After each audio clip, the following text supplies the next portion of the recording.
North east को लेकर पहले की सरकारों की तय पॉलिसी थी और वो पॉलिसी क्या थी? पॉलिसी यही थी, डोंट लुक ईस्ट। पूर्वोत्तर की तरह दिल्ली में तभी देखा जाता था जब यहां चुनाव होते थे, लेकिन हमने पूर्वोत्तर के लिए एक्ट ईस्ट का संकल्प लिया है। ईश्वर ने इस क्षेत्र को इतने प्राकृतिक संसाधन दिए हैं, इतना सामर्थ्य दिया है, यहां विकास की, टूरिज्म की इतनी संभावनाएं हैं। नॉर्थ ईस्ट की इन संभावनाओं पर अब काम हो रहा है। पूर्वोत्तर अब भारत के विकास का गेटवे बन रहा है। अब पूर्वोत्तर में एयरपोर्ट भी बन रहे हैं और रेल भी पहुंच रही है। जिरीबाम, तुपुल, इंफाल रेल लाइन के जरिए मणिपुर भी अब देश के रेल नेटवर्क से जुड़ने जा रहा है।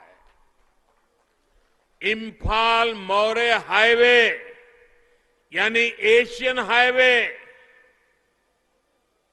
ये हाईवे 1 का काम भी तेजी से चल रहा है। ये हाईवे साउथ ईस्ट एशिया से भारत की कनेक्टिविटी को मजबूत करेगा। पहले जब एक्सपोर्ट की बात होती थी तो देश के गिने चुने शहरों का ही नाम सामने आता था, लेकिन अब इंटीग्रेटेड कार्गो टर्मिनल के जरिए मणिपुर भी व्यापार और एक्सपोर्ट का एक बड़ा केंद्र बनेगा, आत्मनिर्भर भारत को गति देगा। और कल देशवासियों ने खबर सुनी है, आजादी के बाद पहली बार कल देश ने $300 बिलियन का एक्सपोर्ट करके एक नया विक्रम स्थापित कर दिया। छोटे छोटे राज्य भी उसमें आगे आ रहे हैं। साथियों, आज मणिपुर की उपलब्धियों पर गौरव करने के साथ साथ हमें ये भी याद रखना है कि अभी हमें आगे एक लंबा सफर तय करना है, लंबा सफर तय करना है। और हमें ये भी याद रखना है कि हमने ये यात्रा कहां से शुरू की थी। हमें याद रखना है कि कैसे हमारे मणिपुर को पिछली सरकारों ने ब्लॉकेड स्टेट बनाकर रख दिया था। पहले की सरकारों द्वारा हिल और वैली के बीच राजनीतिक फायदे के लिए खाई खोदने का काम किया गया। हमें याद रखना है कि लोगों के बीच दूरियां बढ़ाने कैसे कैसे षड्यंत्र किए जाते थे।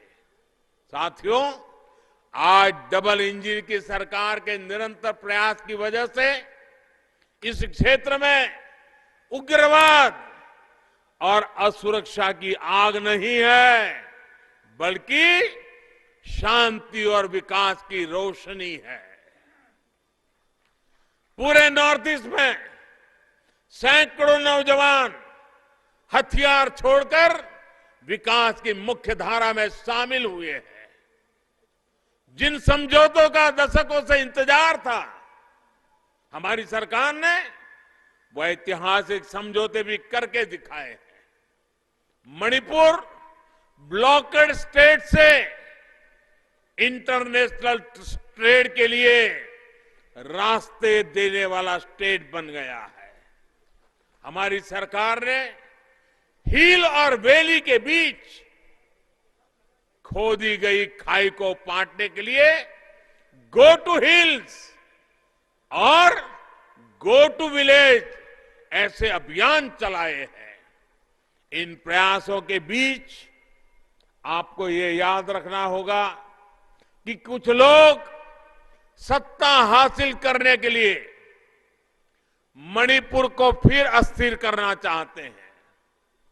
ये लोग उम्मीद लगाए बैठे हैं कि कब उन्हें मौका मिले और कब वो अशांति का खेल खेले।